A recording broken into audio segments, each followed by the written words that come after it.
अगदी सर, मुळात या पूर्ण परिवारात म्हणजे तुम्ही अत्यंत महत्त्वाचा मुद्दा मांडला की आपण नॅशनल एज्युकेशन पॉलिसी आणली, मध्ये 5 वर्ष आता जवळजवळ गेली आहेत आणि त्यानंतर होऊ घातलेले जे बदल आहेत त्याचा विचार करणं आणि त्या अनुषंगानं जे पुनर्विचार घडतायत अगदी बदल. आणि दररोज नवी टेक्नॉलॉजी Exactly. आणि जग इतकं वेगानं पुढे जात आहे की आपण जो विचार करतोय त्याच्या 10 पट नवीन काहीतरी विचार समोर आलेला असतो.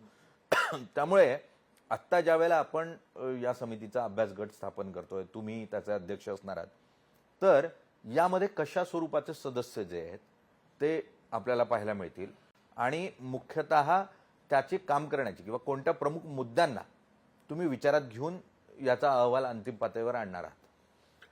अध्यक्ष म्हणून माझी नेमणूक ऑलरेडी झालेली आहे.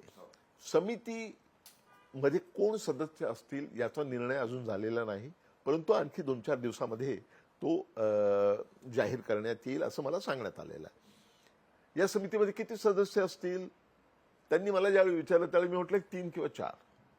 ते म्हणाले नाही, आपल्याला जास्त सदस्य ठेवायचे आहेत. मला माहिती नाही की त्यात नेमकं काय होणार आहे. 8 ते 10 सदस्य असू शकतील अशी माझी भावना आहे. ते कॉम्प्रोमाइज 15-16 वगैरे सदस्य आधी असणार होते, परंतु मी सुचवलं की तुम्ही थोडी कॉम्पॅक्ट ठेवा ती.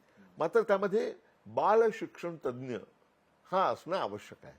त्यांनी मला नावं विचारली नाहीत. त्यांनी सांगितलं तुमच्या काही शिफारसी आहेत का.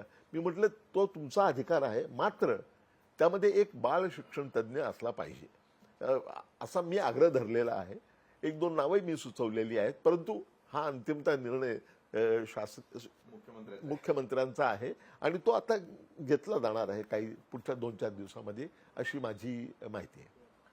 आता isakal.com आहे देशातील नंबर 1 ची मराठी न्यूज वेबसाईट. प्रत्येक अपडेटसाठी